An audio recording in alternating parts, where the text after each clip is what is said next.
And to start this afternoon off, we have a unique panel of experts who will present a variety of perspectives on the question, is access to affordable insulin in our reach? So we have civil society, we have the Ministry of Health, we have clinicians, we have the American Diabetes Association, we have representatives. We're about to draw out of the hat, correct? The representative of the insulin manufacturers out of a hat to make this completely fair. Okay, so Soraya and Catherine volunteered to be on the panel to show complete unbiasedness. We put the names into this.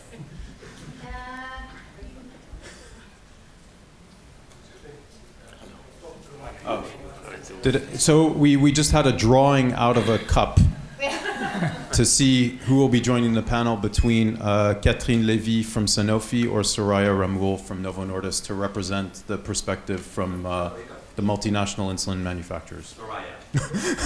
So Soraya is the winner. I don't know if yeah. Why not both? Sorry? Why not both?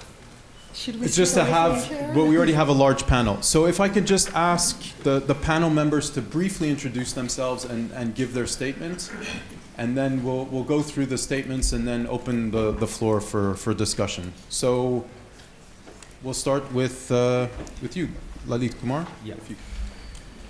Good afternoon, everybody. Working? I'm Dr. Lalit from India, founder president of United World Against Diabetes, that is working for in India for access of insulin, and we are advocate for women's diabetes and type 1 diabetes. And should we proceed? Yeah, please. And today I'm telling about a country that called diabetes capital in the world. Around, as per WHO, around more than 69.2 million people are suffering from diabetes. And as per my survey, following are the critical barriers of access of insulin in India. I have divided into 3 categories broadly. Number 1, unaffordability. Second is unavailability. And third is unawareness. In unavailability, number 1 point is monopoly business. 86% market capture, insulin market is captured by the 3 companies only. And these companies are doing monopoly on their business. Analogous insulin price is 10 times more higher than the human insulin. These companies promote the product only in urban area. They are focused mainly on first prescription from doctor, because once diabetic patient start insulin, he's hardly changed brand. Throughout of life, he take a single brand, and this is a long-term business. Due to less competition in the market, only 14% Indian companies are in this business. So they are not focusing on insulin. They are focusing on the oral medicines. Second thing,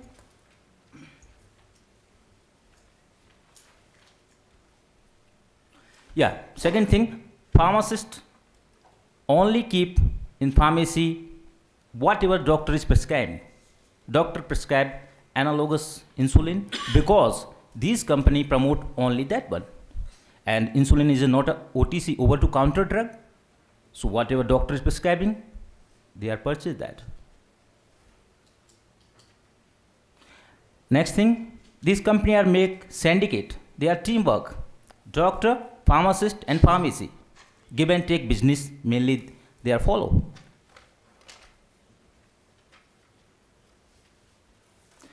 Next, the barrier, I think the diabetologists or big doctors, they are taking high fee, so they prescribe only the high cost insulin. Due to poor financial condition, 40% diabetic patients are stopped to take insulin. This is related about affordability. My second point is unavailability. Now, government of India, human insulin become in India is under drug price control order. But what happened? Once it come into drug price control order, all companies are stopped to promote this drug. They are only promoting analog insulin that is not come under price control. So whatever a doctor is only prescribing an analog insulin, costly insulin, and that insulin only available in the market. This human insulin out of market now. Another point in availability of insulin, the insulin available only in near pharmacy of diabetologist, endocrinologist, not in all market. I seen the doctors, those since morning to evening prescribe a single brand. Next thing, this company is not promoting their insulin, human insulin, analog, any insulin in rural part of India, because the buying capacity is low in rural part. So no availability of insulin in rural India. Another point I find out in the availability in rural part, there is no refrigerator in the pharmacy, so they don't keep the insulin. Next, third point I come, unawareness. This also affected access of insulin very badly. No diagnosis of type 1 diabetes, especially in remote and rural areas. So there is no diagnosis, no insulin, no type 1. In India, whatever data you find out, all organizations, all big societies, hospitals working in urban areas, and whatever data we have get from urban area only. 70% Indian population in village, rural area, and that is no diagnostic facility, so no insulin availability. General practitioner not have sufficient knowledge about the type 1 diabetes, so they only prescribe oral medication. People are not differentiate in type 1 and type 2 diabetes. And finally, due to lack of awareness, people think this insulin is a dangerous medicine. Believe me, friend, in India, poor access of insulin is a big public health concern. I request to all international organizations, pharmaceutical companies, research universities, please promote, please take it on priority, access of insulin in India before it's too late. Thank you very much.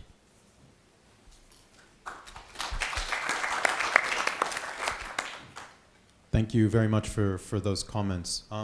The next speaker is Aida Zurdinova from the Ministry of Health of Kyrgyzstan. Good day, dear colleague. In our team is very big delegation. Our delegation include endocrinologists, specialized of Ministry of Health, Analytics Center, also Patient Association. Kyrgyzstan is a mountainous country in Central Asia with 6 million population. As January 2016, about 55,000 patients with diabetes were registered. Of them, 2,071 are registered with type 1 diabetes, including children under 14 years old. 319. with type 2 diabetes registered 47,632 people. This is less than 1% of the total population. It is obvious that the actual number is largest, since many people with signs of this disease, especially in rural areas, are not detected. In Kyrgyzstan, particular attention is paid to patients with diabetes. In 2006, the law of the Kyrgyzstan on diabetes come into force. Based on this law, management of patients with diabetes is provided for free, as well as insulin. Cost of oral medication and service for monitoring blood glucose are partially covered by patient. On a regular basis, the Ministry of Health procures insulin centrally using the government fund allocated for health care. According to the Ministry of Health, in 2016, the amount of analic insulin was about 34% of the total budget allocated for insulin. Analog insulin is generally administered for children and teenagers under 18. The number of which is about 320 patients. For other patients using insulin, human insulin is purchased in vials. It should be noted that about 30% of patients type 1 diabetes are only use analic insulin. Insulin is not sold in the retail pharmacy of network. It should be mentioned that market of insulin in Kyrgyzstan is limited or monopolized by certain pharmaceutical companies. For example, similar India. That purpose, they account for the total amount of the budget allocated for drug for people with diabetes. The Ministry of Health purchased insulin from private pharmaceutical companies. The Ministry of Health fully controls purchase of insulin and its distribution in the country. Despite the fact that insulin is procured in sufficient quantities for all who need it, there are problems in the distribution, storage, account, and rational use of insulin at all levels of healthcare. The further issue of access to insulin for some people who need it. Despite the fact that Kyrgyzstan pays much attention to the primary care, development in the process of new reforms, its issue of diabetes management at the primary level are still persist. There is no commitment of family doctors to diabetes management at the primary level, especially in rural areas.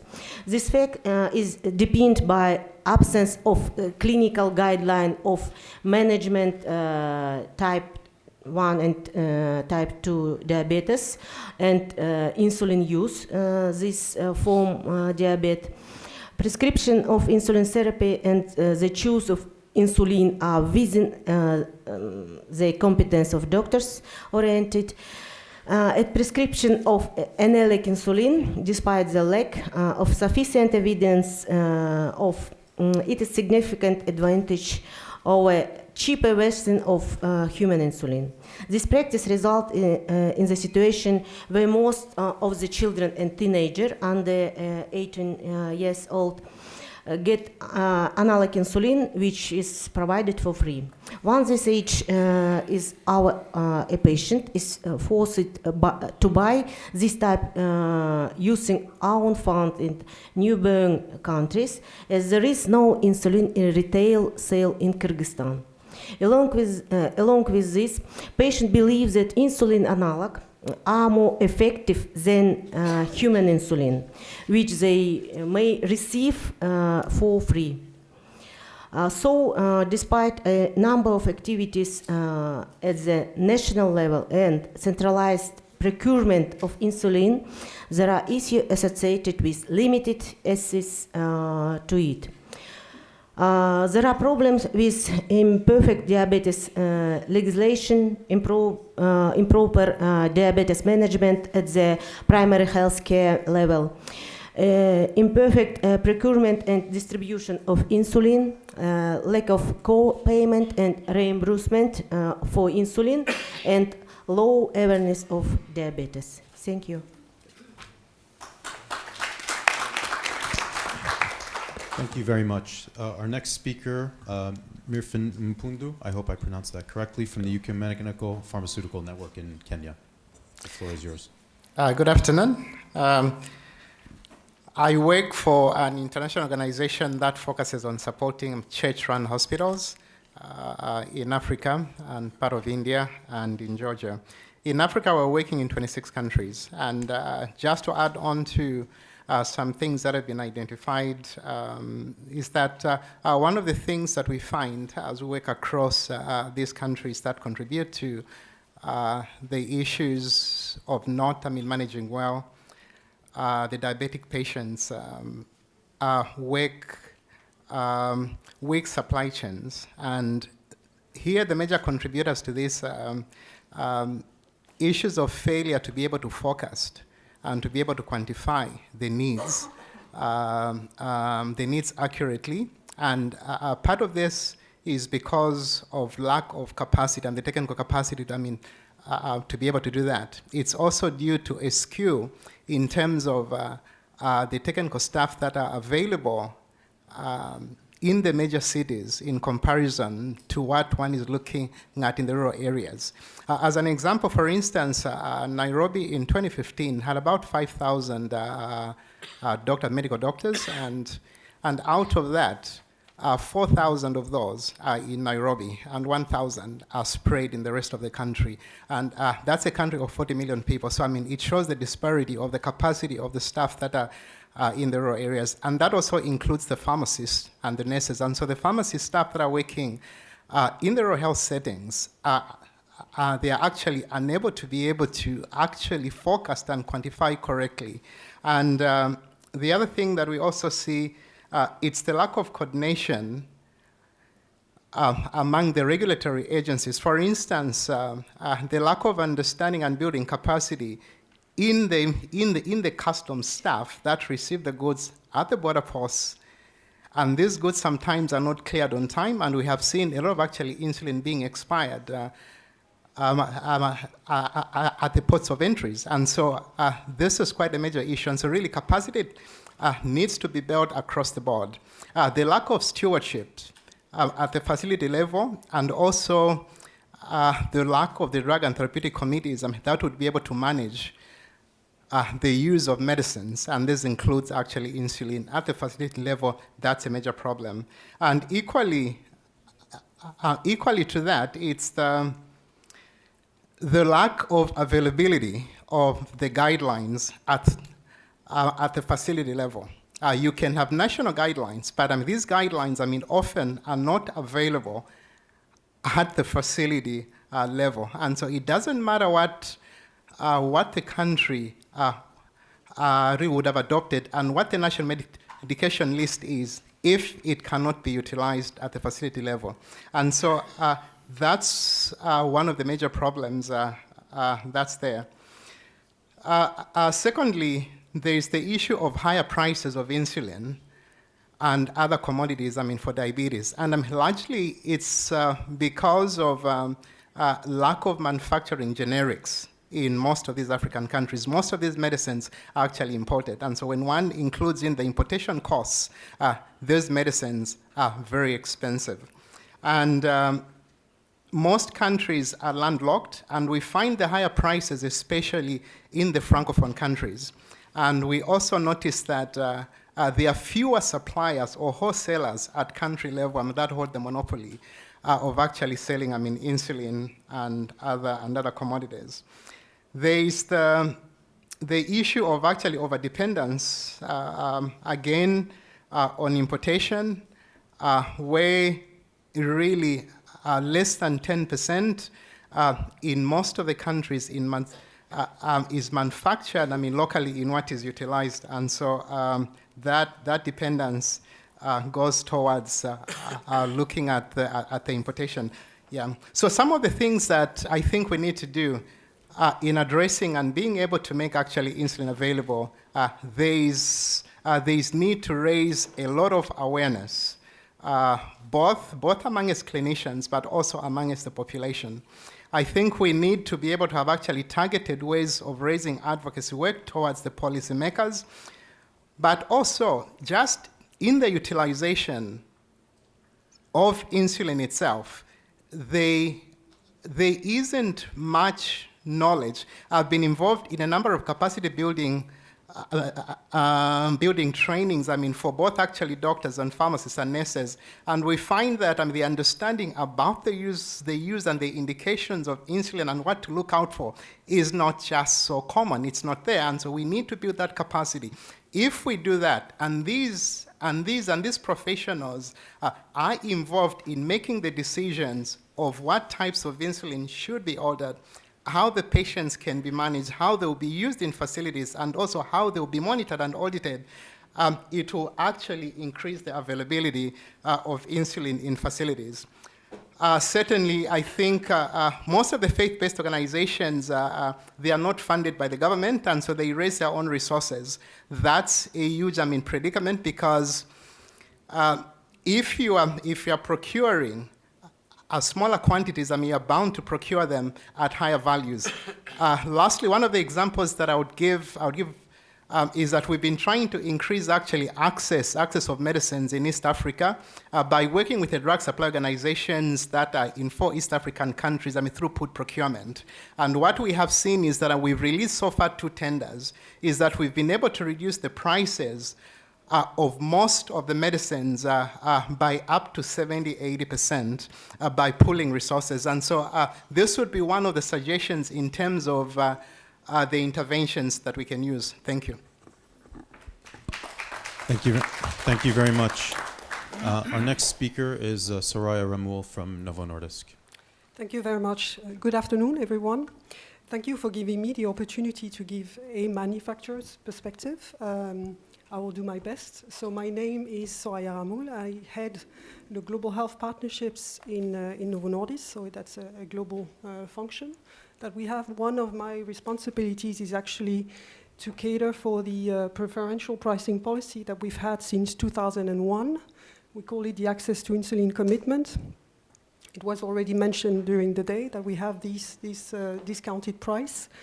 That policy applies to least developed countries and now has been expanded to humanitarian organizations.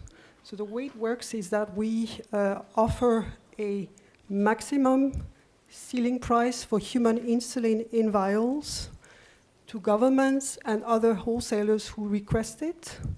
And the maximum price that we have for 2017 is $4 per vial.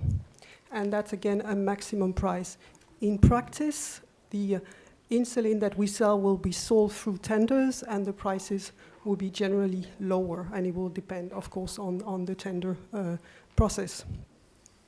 So we've had this policy for many years, so we do have some learnings on what such a policy presents in terms of challenges, because it does. So basically, we talk about countries that are unfortunately weak, so least developed countries, the most vulnerable countries. And what we experience is basically that a lot of them have a difficulty to have a stable, reliable procurement system in general, but also for diabetes and insulin in particular. So basically what would we see, what we experience are tenders that only happen on an irregular basis. They are very small in volume. Some of them are very small in volume, and basically there's insufficient forecasting and planning in terms of the actual need of the diabetes population, the lack of data that's already been addressed several times today. So basically the learning is it's not enough to have a pricing policy. It's not enough to have a low cost at the manufacturer level. We need to work to try and address some of the other underlying health system related issues. It's no news to us. We've heard this today already, but nevertheless, it needs to be emphasized. We agree that insulin is a part of, and access to insulin is part of what needs to be accessible and affordable, but it cannot be available nor affordable if there's no proper procurement system, if there's no awareness on diabetes, if there are no trained health care professionals, etc., etc. It's just part of solving the problem. So another thing that we also wanted to make sure that we also conveyed today is that there's been a lot of talk in terms of human insulin and the fact that, you know, the manufacturers, are they committed in continuing producing human insulin? We've actually come out with this commitment to continue to produce and sell human insulins for decades to come. So I hope that leaves no doubt for any of you in the room. That is a commitment of Novo Nordisk. We continue producing human insulin. And we want to be able to reach more patients with this low-cost insulin. So there's no doubt about that commitment. I'm sure it will raise some questions, but at least I started by specifying that. Another aspect of what we have been now trying out is the humanitarian aspect. And I think UNRWA was mentioned during the day, and that's an interesting case. Basically, we're now looking at, as part of this policy, to try and see whether we can have a collaboration and agreement on specific humanitarian organizations in terms of insulin orders. Basically, today, we are not geared internally in actually responding to these actually increasing requests of the humanitarian organizations, because they can see that diabetes is getting to a higher issue. So what we have been discussing now is to what extent can we, as a company, try and explore whether we can have longer-term agreements that will help in providing a regular supply of insulin at a low cost. It's not an easy task. See some of you that are here that experience this discussion, but at least that's where we are in terms of how we address this specific issue of insulin in a humanitarian context. So I said that pricing policy is not enough, and that's why we have tried for many years to have more of capacity building initiatives. And some of the other manufacturers also have similar initiatives. We started establishing the World Diabetes Foundation in 2002, and it basically was to try and address the larger capacity building insufficiencies that there are in many low and middle income countries. So it is possible through the World Diabetes Foundation to try and tackle the wider healthcare capacity challenges. We also have tried, and now I look back to you in terms of looking at the specific challenges of the supply chain. We have, through a program called the Base of the Pyramid program in Kenya, try and tackle the price to the patient and ensure that the markups are being limited. And actually there is a proof of concept here, because we have evaluated, or at least a third party has evaluated our Base of the Pyramid program in Kenya, University College of London, and they have actually identified that the program, the way it's designed, actually has achieved its main purpose to try and ensure that insulin was available at a reliable level and at a low cost. So that's also an example that we wish to try and see whether there are opportunities to scale up. So that's the base of the pyramid. And to try and finish off in terms of examples, this one has been mentioned as part of the donations paper here by Hans Hoggeseil. Donation is not our main approach, donation of insulin. It's only in those particular cases. It can be emergencies, the humanitarian example that I gave, but also in the case of children who would die if they did not get insulin. So basically that's why we started this program, and I'm actually quite pleased with the conclusions that you have and the recommendations that you have provided here, because no doubt that we agree that it is not sustainable, and it will be far better if the governments had an integrated care of particular children with type 1 diabetes, but it's not the case, not in those weakest countries. So in the meantime, it's important that others are trying to fill that gap, to try and save the lives of those children. So it comes with its challenges as well, and some of them have been identified by Hans Hogeseil, so I won't dwell into them, but I think there we need, as a community, to see what is it that we can do to try and advocate for governments to try and have, at least for children, a policy that ensures that they have access to insulin. So that's the role we all have. Okay. Thank you. I think I'll stop. Thank you.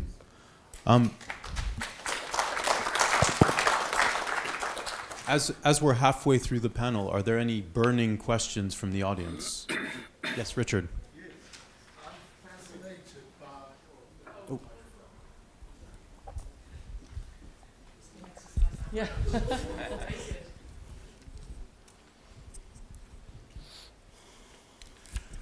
Soraya, thank you very much. There's other ones that I've got as well, but I'm fascinated by your point about the humanitarian response. And while you say that your companies are not organized around dealing with humanitarian organizations and that sort of thing, my question to you is, from your interactions with the humanitarian organizations that are asking you for insulin, how well equipped are they? Because I recall having multiple meetings at different times with MSF, making the case to them that they really needed to get their act together and have a pilot program around NCDs, and they walked away. They wouldn't do it.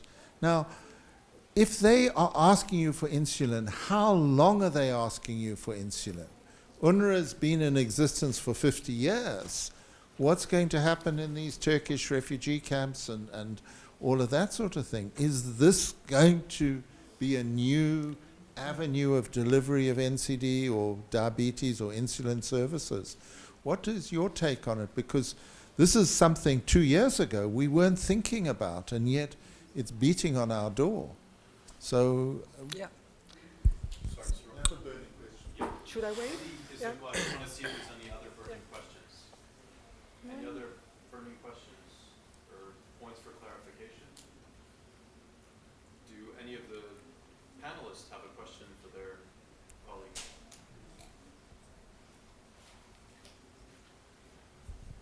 Okay, then Soraya, maybe if you want to answer Richard's. Sure. Yes, it's correct that humanitarian organizations are not experienced in dealing with insulin and diabetes medicines and diabetes management in general, by the way.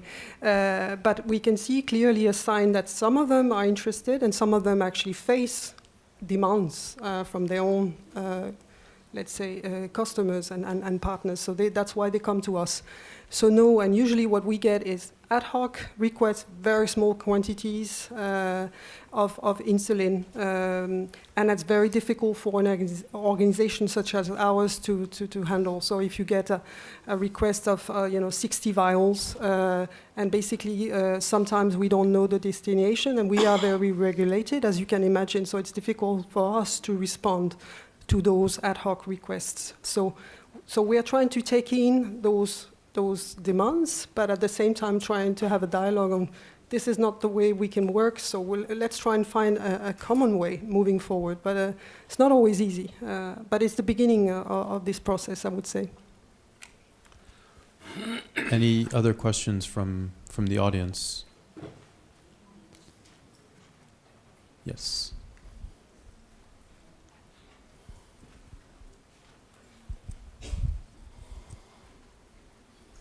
This is not really a question, but just to my colleague Soraya. I mean, I'm Evan Lee. I work for Lilly with exactly the same concerns. I've seen the same trends with humanitarian organizations. And it's a very difficult challenge also to respond to these types of ad hoc requests. So I think that's just to reinforce in some of the same concerns that you've just heard. Although I do think that some of the humanitarian organizations, especially more sophisticated ones like MSF, are developing the capability to manage diabetes in in emergency settings. But there's always that question of the transition, and then there's the question of the types of insulin products that would be used and how that would transition to whatever is on a national list post-emergency.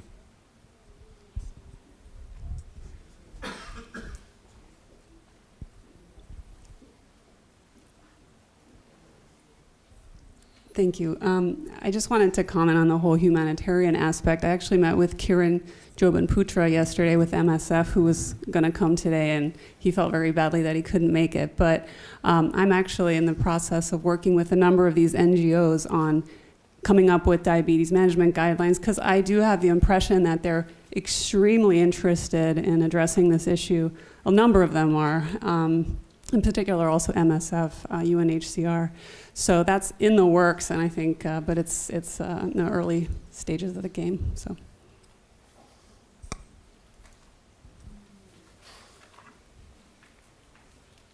Okay, thank you for those comments. If we can move on to the next speaker, Talal Al Zaher from Julphar in UAE. Thank you. Yeah, good afternoon, everybody. And thanks for the organizers for giving me the chance to talk to you as a manufacturer for insulin and supplier for insulin. As you can see, my name is Talal Al Zaher. I come from the Gulf Pharmaceutical Industries in United Arab Emirates. And Julphar actually stands for the abbreviation, or this is our commercial name or our generic name. Now, we are traditionally a generic company. We are one of the biggest companies in the Middle East for generics. But in 2010, and as part, or maybe even as early as 2008, as part of our commitment for public health in the area, we decided to go into biosimilars and into insulin in particular. So we established our manufacturing facility for insulin. Now we have a manufacturing facility for the API itself, for the insulin crystals, as also for the formulated insulin. So we produce the API. We have a capacity of producing almost 15,000 kg per year, and this can be increased dramatically. And also we have the capacity and the plans for producing the insulin formulations, you know, the typical 3 formulations. And actually we produce the insulin in vials, and we produce it in cartridges. We produce it in vials, which is the normal formulation, and also we produce it in cartridges, in 3 ml cartridges, in durable bin, or in durable bin, or what's the other one? One use, or disposable bin, okay? Now, mainly we are covering the insulin, human insulin, but very recently also we went into producing some of the analogs, and we almost finished the development of our glargine analog. And as I pointed maybe as early in my discussions, one of the major hurdles which we are having in the Middle East is the regulations. And the reason for this, it's because the regulators in the area, they are not as sophisticated, they are not as much as educated as the regulators in the West. So during all our development and during all our work, actually we decided to go using the EMA guidelines, and we got a lot of help from the European organization. So we went into many scientific advices in Germany, many scientific advices in the UK, and actually we got scientific advices with the BFARM, with the MHRA, with the CHMB during our program. So we can claim that our product was developed according to the EMA guidelines, and actually we finished and we concluded all our studies, our major studies in European CROs. And very recently, we just finished our clinical trials in Germany in one of the organizations who are dealing with diabetes research and with insulin research. Now, my message to the meeting is concerning the availability and the pricing. I think the secret lies in the manufacturing cost. And historically, we know that there is just only several suppliers for insulin worldwide. But now with the increasing number of insulin suppliers, and mainly when we talk about insulin, it's the secret is in the insulin crystals. So if you produce the crystals, definitely you can have a long-term supply or a long-term security. And so we are hoping to be part of the insulin suppliers arena worldwide. We produce, as I said, almost 15,000 kg. We are supplying insulin in almost 20 countries now. We have our insulin registered in 20 countries. And actually, when it comes to the price, we can provide prices as low as possible, depending on different countries. We have agreements with many countries.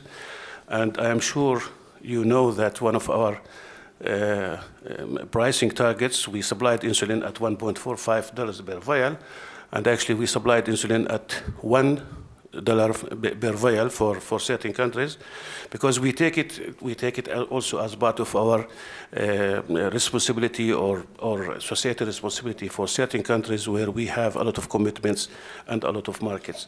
So my message is we are open for discussions. We are willing to discuss and to collaborate with all sorts of organizations, including actually some United Nations organizations. We have discussions with WHO. We have discussions with UNORWA, and we will take it from there. So, and we are open for discussion and questions. Thank you. Thank you very much for that perspective from your company. The next speaker, Dr. Kaushik Ramaiya from Tanzania. Yeah, thank you very much. Good afternoon. I think I come from Tanzania, and issue about access to affordable insulin, I think, has got multidimensional components. You could have an insulin, but the provider who is prescribing the insulin, or the user who is going to use the insulin, if he doesn't know what dose to prescribe, how to prescribe, and when to prescribe, and the person who is using the insulin is not educated enough when to inject, how to inject, I think that is the, I would say, end of the stream challenge which you have. Question regarding accessibility to insulin. Initially, we had a difficulty in access to insulin. And difficulty in access to insulin was because there were not many patients who were diagnosed to have diabetes, and those who came to the clinics basically came in a very late stage, and they were predominantly believed to be type 2 diabetes. So initially, the consumption of insulin was very low, and being a very low consumption, I think the supply of insulin was very erratic, and you would find that the medical stores department would order the insulin, but you would find about more than 50 to 60% of the stocks would actually expire because nobody uses them. 90% of the consumption of insulin is in the public sector.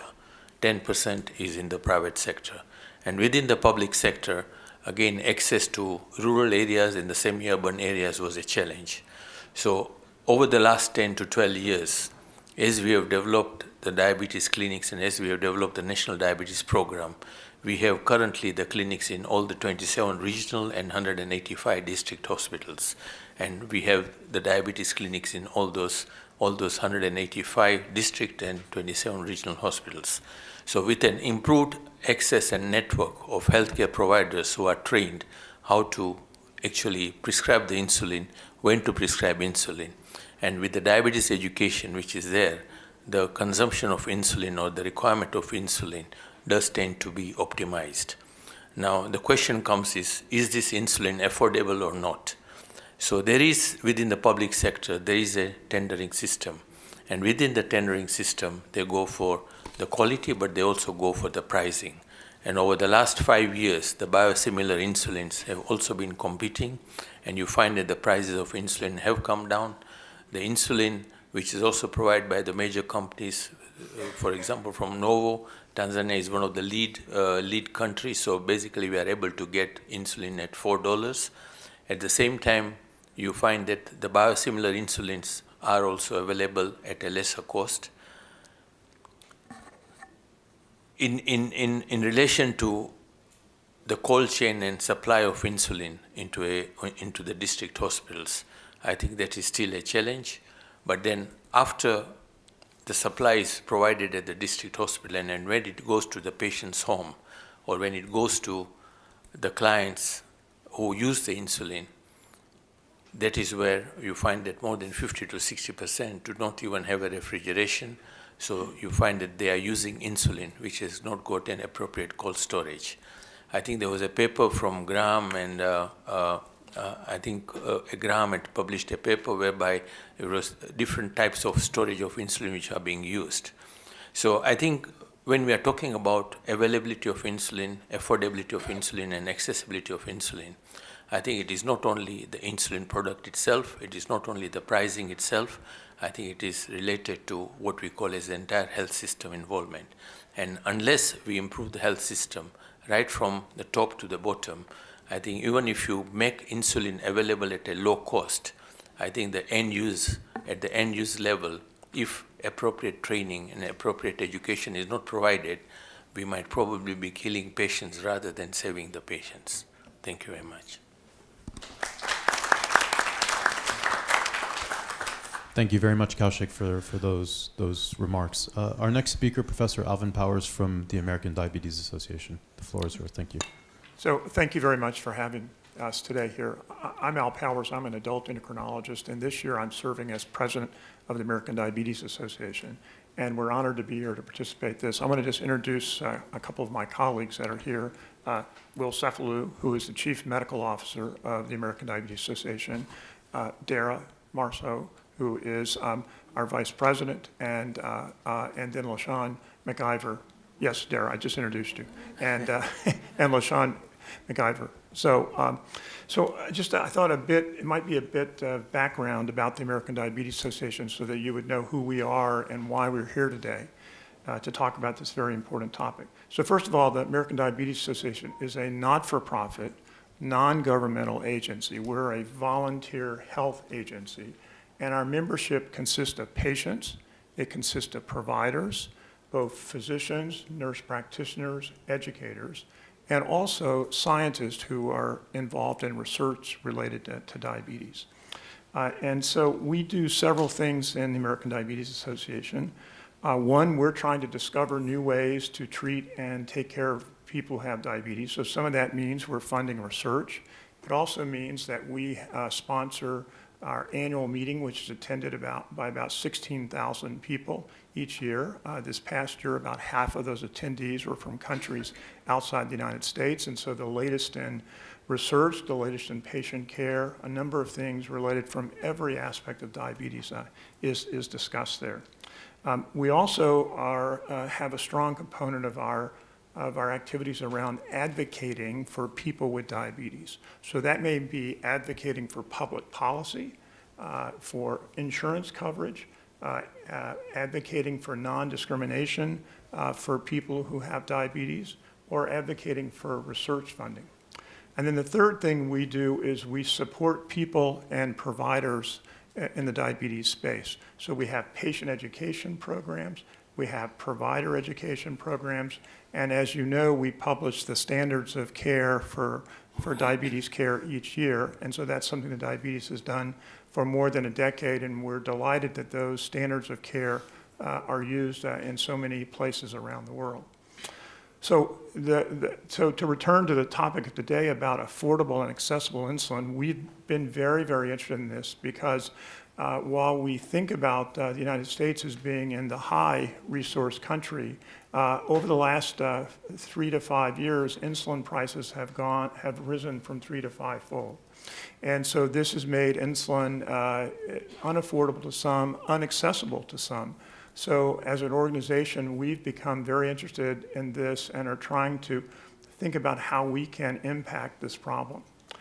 So one of the things that we've done is our board of directors issued a resolution indicating that the American Diabetes Association was advocating for transparency in insulin pricing and that insulin should be affordable and accessible to everyone.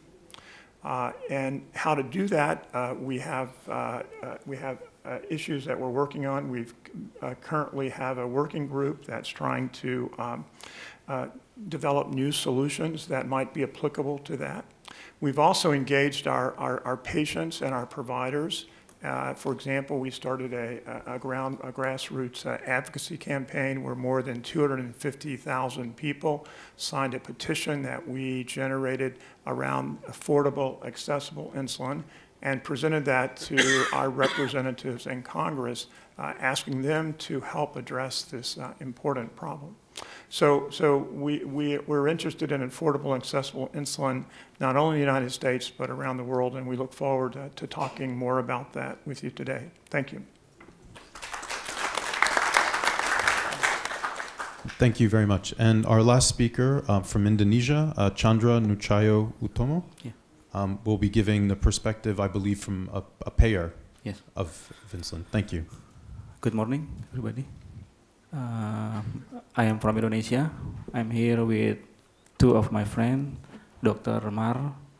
She is head of BPJS DKI Jakarta, Indonesian Capital Region, and one is Mistress UC. His name is UC. Okay. BPJS Kesehatan is Indonesian Social Health Insurance. We cover about 170 million people of Indonesia. About 79% of total Indonesian citizens. Now, our main issue is about increasing health financing expenditure. From 2014, we start a social health insurance program. Until now, we have expended about 166 trillion rupiah. Is about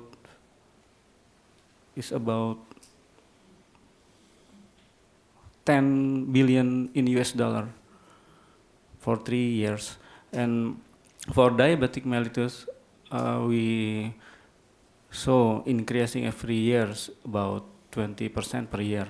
In 2016, now we spending for diabetic about 303 million US dollar. There is our problem in Indonesia. Total members with diabetics is about 5 million people, and now we trying like that manage a diabetes mellitus, like Mr. David present. We try it with a name called Prolanis, or maybe disease management program in English. The main program is how to deliver and access health services for our member with diabetes.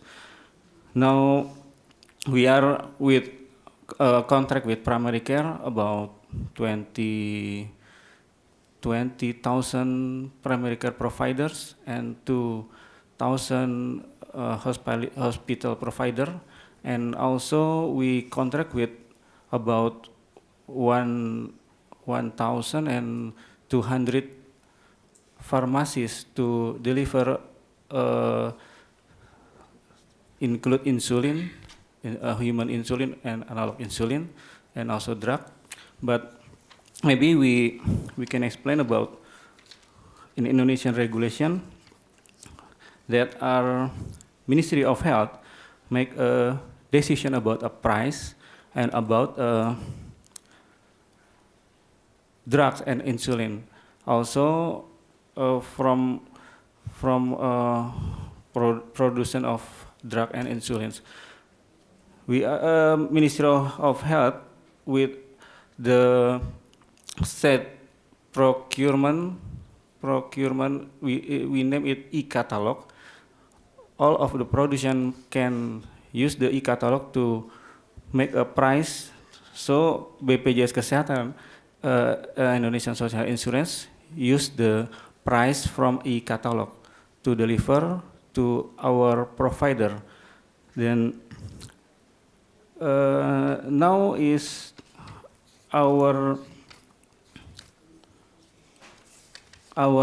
objective is to support and coordination from all stakeholders to get the drugs and insulin, and also our primary care can get insulin from the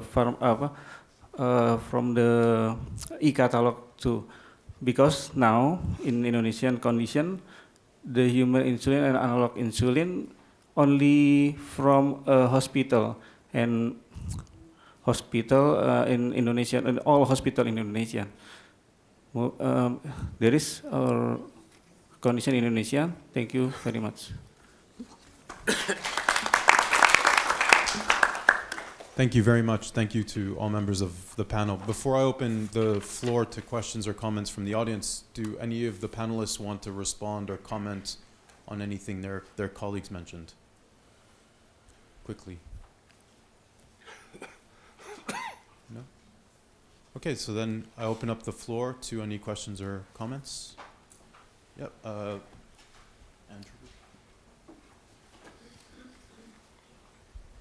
Hi there, Andrew Hill from Liverpool University. So I've got a question to the lady from Novo Nordisk. So we've got a $4 price for the human insulin from yourselves, we've got a $1.45 price from Julphar. Do you want to comment on the difference between those two? And also, do you believe it will be possible to provide the analogues for also a $4 price, given that their chemical structure is almost identical?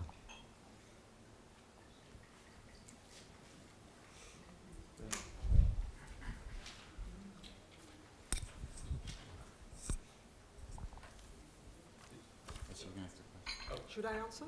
Well, should we take a few questions then? We should get an answer first. Yeah, Okay. Go to a different direction. You want to know? I said that this policy, the access to insulin commitment, usually called the LEAD initiative, that's a maximum price. That's a guaranteed price regardless the volume. So that's also important to pay attention to that. So basically what I've said is also that in practice, in tender situations, the prices will be significantly lower.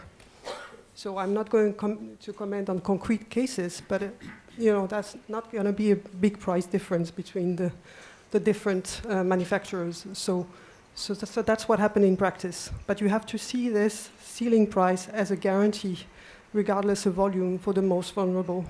So that's how it was set.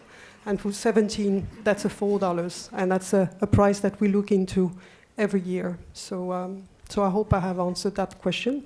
And that's for human insulin vials. You asked about insulin analogs. That's not part of this policy. And that's not the intention, because this is to try and provide low-cost insulin for those who need it. So we focus on human insulin in vials. Great. First of all, thanks, David, for convening this. And it seems like tackling any problem, first thing you have to do is identify the problem. I think they've done a good job of identifying the problem. So what I'd like to do, I guess, briefly is ask each of the panelists, very briefly, first and foremost, how do you go change the problem now? And one question would be, how do you work with the other entities? And secondly, if you can change one thing now that can move the to address the problem, what would it be? In 30 words or less.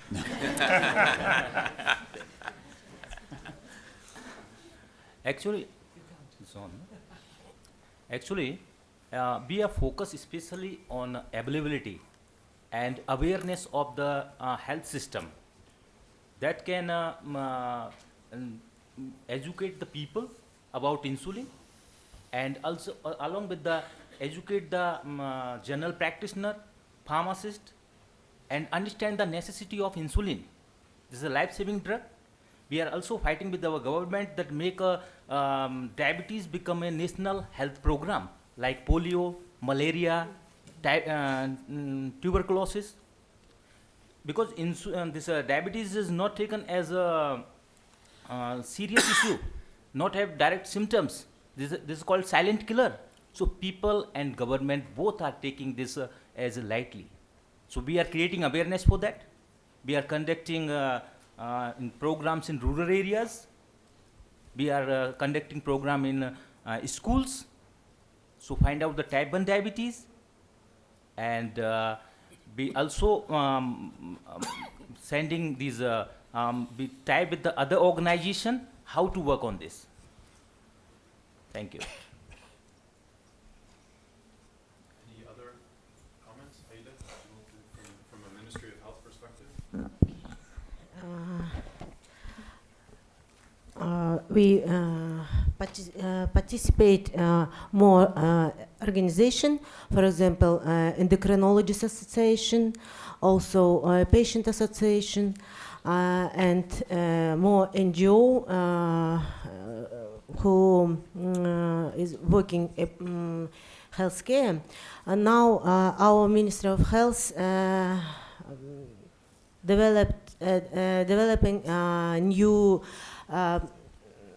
reforms document about communicable disease, also for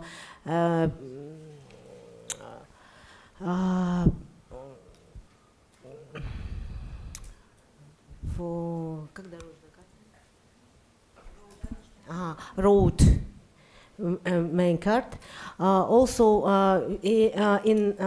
now we have big problem with our partners, Endocrinologists Association, with Patient Association, more discuss about use analic insulin or human insulin, because we haven't clinical guideline. Maybe this meeting, after meeting, we decide this problem. Also, maybe next plan we conduct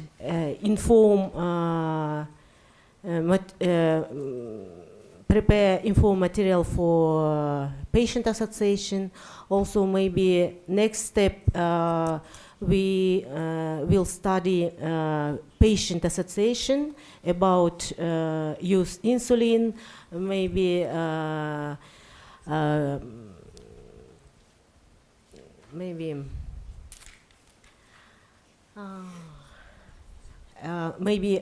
better procurement. Also, maybe reimbursement next time, because next new reform, 20 to 40 reforms include reimbursement more medicine in our country. Simply, I think for me, one would be that we need to build capacity among the health practitioners. That's really critical, because if we, like I mentioned, most of the prescribers are not very well versed, I think, in terms of the treatment of diabetes, in terms of the products themselves, and so that's very critical. Number two, we have to have a broader inclusion of the other part of the private sector, and in particular in most African countries, is that the faith-based organizations, they provide between 20 to 60% of healthcare in most of these countries, and they are not included in the national initiatives, neither do they get support. And so I think we need to have an inclusion with this larger group, and that's providing the health services in most of the rural, actually, Africa. First, just complimenting you on that, we have been actually working with faith-based organizations in Kenya. So I'm just saying, we agree that it's also, especially in East Africa, a way of it's the right partners to work with. In terms of, if I had to identify one thing that I would like to change, I think it would be, just to be very concrete and in terms of urgency, I would say advocating for having free insulin for children with type 1 diabetes, advocating amongst governments to try and include that care. So that would be the first thing, and I think that's maybe something we could ally all of us on trying to achieve as a first. Yeah. Well, let me give you an example. For example, if we go back with the pharmaceutical industry 100 years ago, I think what made a big contribution to the healthcare system was the introduction of the generic industry. And we all remember the development and the advancement of these generic industries. And now, as you might well know, because most of you, maybe you are involved in public health sectors, that the generic industries is contributing dramatically to the healthcare system worldwide. So now, with another increasing number of population in the world and the patients also worldwide, I think the introduction of biosimilars, which is now becoming a fact and accepted in Europe, I think it should be also accepted worldwide, and this is where we have to have a focus in education and in educating patient groups and in educating healthcare providers about these biosimilars. And I think if the biosimilars become as accepted, as good as the generics, I think it will contribute to the affordability of the insulin, and it will also contribute to the supply of the insulin. We all know that, and actually this came through reports from the World Health Organization, from reports from the EMEA, that insulin, there's a real insulin shortages in worldwide. So I think if the guidelines and if the regulations are being accepted and understood and applied in many countries, the same way that the generic industry was evolved 50 years ago, I think this will contribute a lot to the affordability, to the supply, and to the continued supply of insulin. Because if you look in the world, there isn't much, or there isn't many insulin suppliers or insulin manufacturers in the world, especially for the APIs. Maybe there's about 6 or 7 manufacturers. If you compare this to the manufacturers of other drugs, where there's maybe hundreds or tens of other manufacturers. So I think slowly, if we edge towards accepting the biosimilars and regulating the biosimilars in a better way or in a faster way, I think this will contribute to the resolving the issues like affordability and about availability and so forth. Thank you. Yeah, I would actually divide them into two components. One is essential as a part of essential medicine package for children with type 1 diabetes. And I think here I would make national governments responsible for ensuring that their access to insulin, because it is life-saving. While when you're talking about insulin for type 2 diabetes or for those who are inadequately controlled diabetes, whereby you need to introduce that, then I think that is where probably your universal health coverage or national health insurance fund would work. And I think with the national health insurance fund, if you put it as a part of the package together with the monitoring, with the blood glucose monitoring and everything, then I think definitely the access will improve. So it should be divided into two components. For children with type 1 diabetes, it should be part of the national policy of providing the care as an essential drug without any condition, and it should be available free of cost. While for the other component, it could be a part of the universal health access, or it could be part of the National Health Insurance Fund, or out-of-pocket expenditure. Yeah, I like the focus on the type 1 and the children. I think one thing that would help is to try to get the appropriate insulin for each individual. And when I say appropriate, that means taking into account finances, resources, location, those sort of things. So I think the reality to me is that appropriate for one individual in one country in the world may not be feasible or realistic in another part. So I think we have to think about, we have to be more nuanced in our thinking and try to find out what's the most appropriate insulin for that individual based on the resources and the environment in which he or she lives. Thank you. Yes.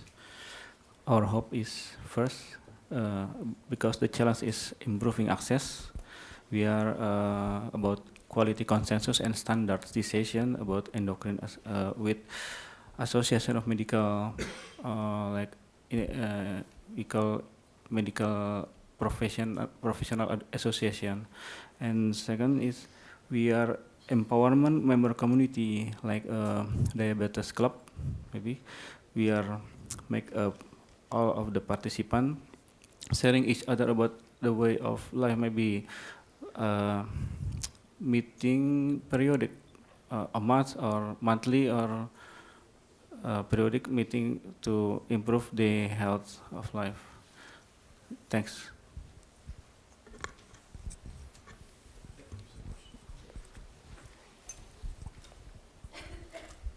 Thank you very much. My name is Tobias Binder from GIZ, and we're working on a project specifically supporting local pharmaceutical manufacturing, mostly in East Africa. So I would have a question to Mr. Mpundu and maybe also to Mr. Zaher. Maybe you have some insights on what are the main barriers of market access for pharmaceutical companies in developing countries, specifically in Africa, for producing insulin, and yeah, maybe also some ideas on how that could be tackled.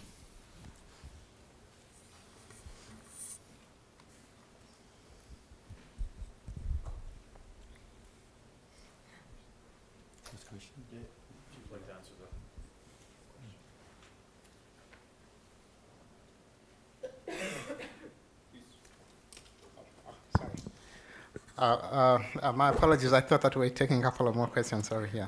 I think one of the things that, one of the issues is that there is generally a problem in correctly focusing and quantifying. And so this actually skews in terms of giving the truer estimate, say, of what would be required per year in a country, because I mean most patients are actually diagnosed at a very late stage, and so that the available data that might be there may not be very actually reflective of what the need is. Other than that, I think there is still some data that could be used based even just on the past, actually on the past pattern of consumption, and it clearly would indicate that there is a potential for actually investments and more in terms of production actually capabilities. The other issue, though, is that if you're looking at the manufacturing at the local level, what has been seen in some of the products is that they become actually more expensive than the imported one, and this is that's attributed, partly to actually the manufacturing costs. And so I think one has to look at the two scenarios. There will be products, I think, that would be actually cheaper to be manufactured locally, but some products are going to be more expensive if they are manufactured locally. Yeah, can I add something? So your question was actually what is the barriers and why we are not producing insulin in Africa? Generally, why aren't there more producers in developing countries? Okay. Some reasons are technical, some reasons are commercial, and some reasons actually are regulatory. The most important is the regulatory. Some countries, they don't allow, for example, medicines to come from outside, and they ask for local manufacturing, or they might allow it for a couple of years, then they ask you to go for local manufacturing. And also, as he already mentioned, maybe the investment. I mean, how much you have to invest, and is this investment is worth it or not? Now, one good example which we are doing now, and I think it's working, that we are transferring the technology to these countries, and we transfer the technology of fill and finish, but we supply the APIs, and this is actually a very good example, and it's working. So now we are supplying in many countries in North Africa. We are supplying to some countries in Middle Africa. We are also supplying in Southeast Asia, where we supply the API and we supply also the technology for fill and finish. And this is a very good example how it works. But again, it depends on the market size, investment size, and also on the regulatory route which you have to go through for these countries. And also it depends if you transfer your manufacturing to one country, depends if it's acceptable also by other surrounding countries, so you can cover many markets from one side. So in principle, it's affordable, or it could have been, but again, it's investment and it's market size and regulations. But it works, or at least it's working somewhere. Yeah. Thank you, David. I would like to continue on this regulatory, and then would like to ask Talal to respond on that, because I appreciate your comments on finding your way in the landscape. And my view on that is that the landscape is also so diverse because a lot of regulators see insulin as a very complex, difficult to produce and to regulate product. And in a way, the regulators share that view. Do you believe that view is justified, given all your knowledge in the field? Well, actually, the regulators, it's let's put it this way: insulin as a biosimilar, it is regulated heavily. Okay, the most clear regulation route or pathway for biosimilars, including insulin, is the EMA guidelines. And there is very, very interesting change in mind within the EMA regulators about insulin. And this was actually came out in 2015 or early 2016, that they start changing their mind about insulin regulations due to the fact that insulin, number one, it's a small molecule compared to some other big molecules in the biotherapeutics. Insulin has almost 100 years of clinical experience. Recombinant insulin also, which was introduced in 1982, it has a lot of clinical experience and with the clinicians themselves or with the patients. The molecule is very, very much established, and it's very well studied and with details. So they start, the change in mind start about the requirements and about easing the requirements for insulin. Saying this, but it's still a highly regulated molecule, and it needs a lot of studies and a lot of details. But at least we can see a change in mood or a change in mind with the EMA, and EMA is the leading regulator for insulin or for biosimilars. Now, I am not sure about the FDA because we never followed the route for the FDA route for insulin or for biosimilars. But the fact that EMA is the most clear guidelines, most of the countries actually are following the EMA guideline, and they adopted the EMA guideline. And some of these countries actually they just cut and paste the guidelines from the EMA site. But when it comes to applying these guidelines, unfortunately, there is a lack of knowledge in applying and interpreting these guidelines, especially with the requirements. So when we are facing a lot of regulators, sometimes they tell us, go and get an EMA approval, and then you come back to us. It's very simple because they don't want to go through the regulatory route due to maybe lack of resources. I don't know whether, I don't think it's financial resources, but it's technical, scientific resources. But we are finding our way through it. Sometimes we play the role of educating these regulators, and we did a lot of education and a lot of training for these regulators, especially in our Gulf region and in our Arabic region. We are working closely with ministries of health because ministries of health, they are the main regulators in the area.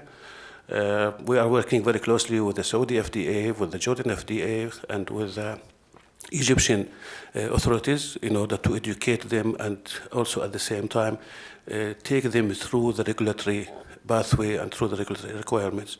It's working, but it's slow. So I don't know if I answered your question. Just a quick addition.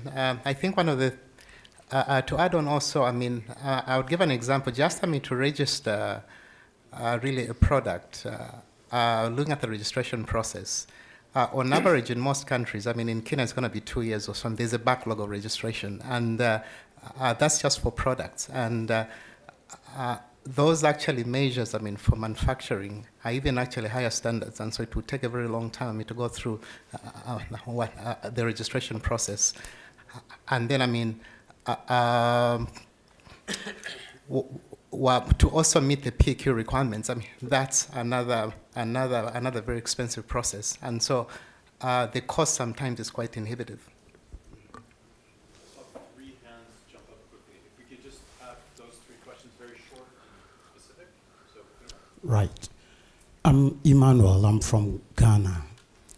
This program is very passionate and important to my practice. The problem is that insulin access is a problem in Ghana, which has been solved to some extent because we get adequate amount of insulin from Life for a Child. Graham is here, the supply. Even from now, we have a whole year stock. But I have been thinking about it. In case Life for a Child one day gets up and say, we don't have any funds and therefore we cannot supply you. What do I do with my children? So I want the practicality of it, of this program that we are doing today to Ghana. How do I push this to my government? Because we have national health insurance scheme in Ghana that by this, any card-bearing member is supposed to have access to insulin. Unfortunately, when they come to hospital, there is no insulin in the hospital. They have to go and buy. And when they have to buy, it's a problem because in Ghana, average cost is about $15. And $15 can feed a family of about 5 for about 1 week. So what is it for them to spend on this child alone? So this is a problem, the practicality. Then the second one is to my friend from Kenya. You say you support the faith-based institution, the churches. How do you do it? Do you support them? Do you encourage them? Because what I've realized in Ghana is that our patients or insulin getting well go to these institutions and they ask them to stop and come for prayers. Or they go to the herbalist who also give them potions and concoction. And finally, they come to us in complication, DKA. So what do you do and how do you do it? Because we try to tell them that they should go for their prayers. But as much as possible, they should take the insulin that we give them. So I want to know what you do in Kenya.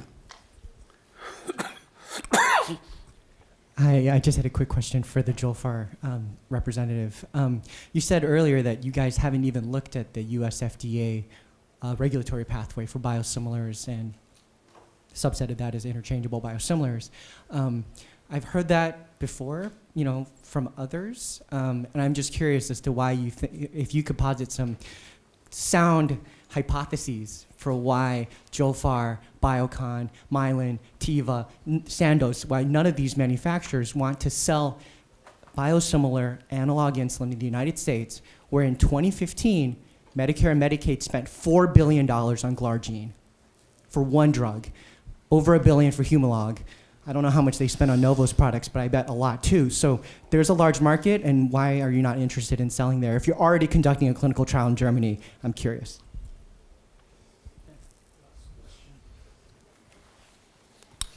Hi, this is Meredith Basie from University's Allied for Essential Medicine, and I have a question for you, Soraya.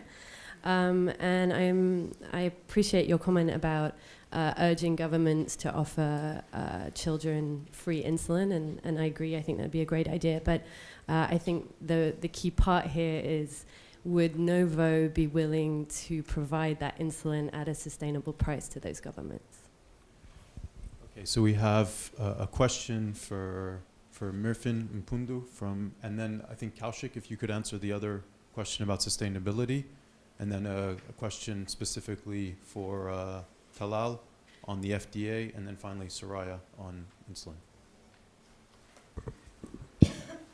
We actually focus on pharmaceutical system strengthening and health system strengthening. And so we work with drug supply organizations that are run by churches, but we also work with churches' health associations, like the Church Health Association of Ghana, and the Catholic actually group in Ghana. Between them, they actually see, they manage over 200 health facilities. And so we never go into spiritual issues. That's not our space. Our space is pharmaceutical system strengthening. Thank you.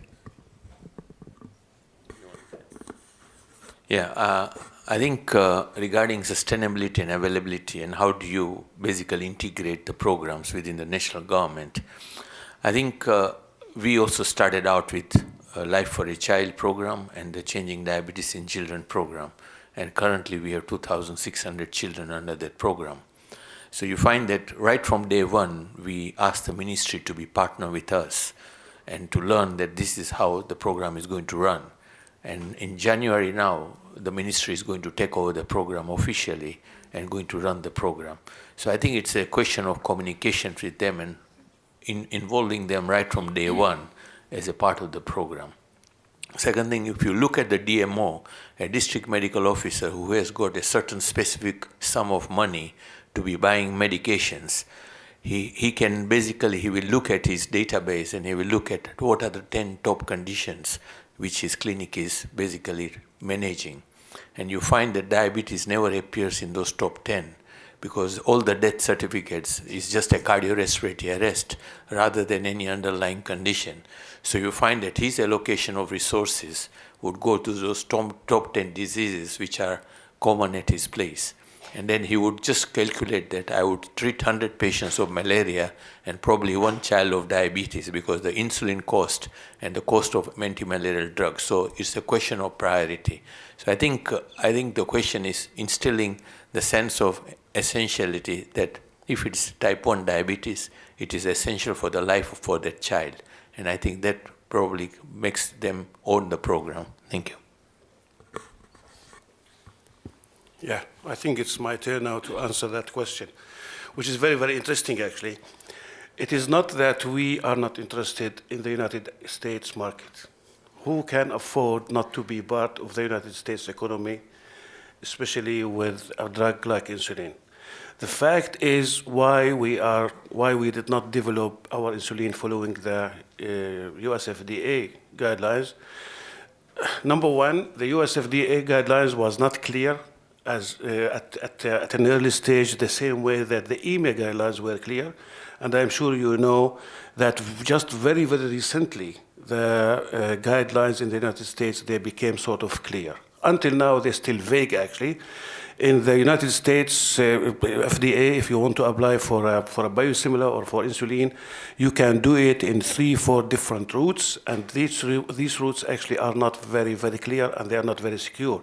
And you all know about Haxman paper and Haxman discussions and all these things. So it's not that we don't want to be part of the United States, or we are not interested to sell our insulin in the United States, but rather the regulation was like a minefield, and it's not very clear, and it's not really clear for us until now. Even we don't know how acceptable or what route to go through.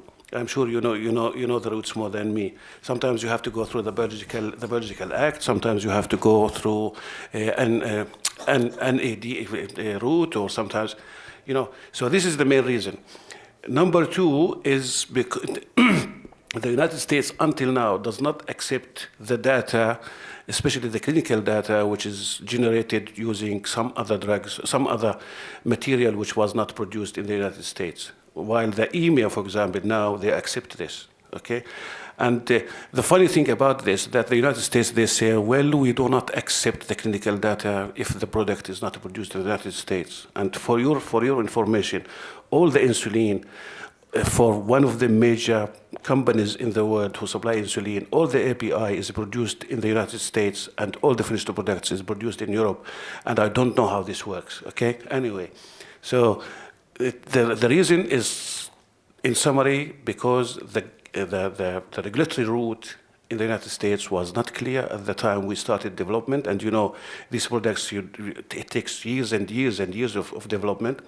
So when we started in 2010 almost, the guidelines was not clear and the route was not clear at all. And to prove my point, biosimilars were registered or approved in Europe as early as 2009, 2010, but until now I don't know how many biosimilar or how many biological follow-on product is approved in the United States. So this will give you the comparison. Yeah. Thank you. Last question, Soraya? Yes, and to your question, I mean, I think I would say in return, I think you can appreciate that Novo Nordisk has actually tried to do its part in terms of providing insulin to those most vulnerable children. We've done it through the Changing Diabetes in Children's program, so aiming at giving care for 20,000 children. And then you would say it's not enough. I mean, it won't be something that we can solve alone, I can tell you that. What we have is also the pricing policy that, of course, would apply if these are least developed countries or humanitarian organizations. So that's what I would say to you, is that would come into a discussion of whether they can apply for that price in negotiation, as I have explained already a couple of times. So, but you cannot expect us to try and basically replace governments in solving the issue. Thank you. I'd like to thank the panelists again. I'd like to thank the audience here present and the audience following us online. I think that the idea behind this panel, when Marg, Richard, Molly, and myself put it together, was to highlight the diversity of perspectives and the diversity of stakeholders necessary to combine to address the complexity of the issues that were highlighted during this panel. The patient complexity, the prescriber, the supply chain, quantification of needs, the health systems, healthcare workers, the customs issues that we often forget about since we're involved in health. We forget about the other factors that the ministries outside the Ministry of Health contribute to as barriers to access to insulin, clinical guidelines, a lot of discussion about regulation and regulation of biosimilars. And I think what's interesting with the case studies we've heard from Kyrgyzstan, Indonesia, and Tanzania is how diabetes, in a sense, is this tracer condition for implementation of laws that exist at a national level, universal healthcare coverage in diabetes, that it's a complex issue that needs to be addressed within the health system. And then finally, the issue of awareness and advocacy, which links nicely to the session after the coffee break, looking at global priorities for access to insulin from 2018 to 2023, is again advocacy. We've as people involved in global health and people from ministries of health or advocates, we often cite the example of HIV/AIDS and the success there. But who will sort of lead the response for access to insulin? What resources are available, and what can we learn, for example, from the American Diabetes Association or some of the work that's done by Unite World Against Diabetes or other organizations. So thank you very much, and hopefully the discussion can continue during the coffee break. Thank you. Thank you.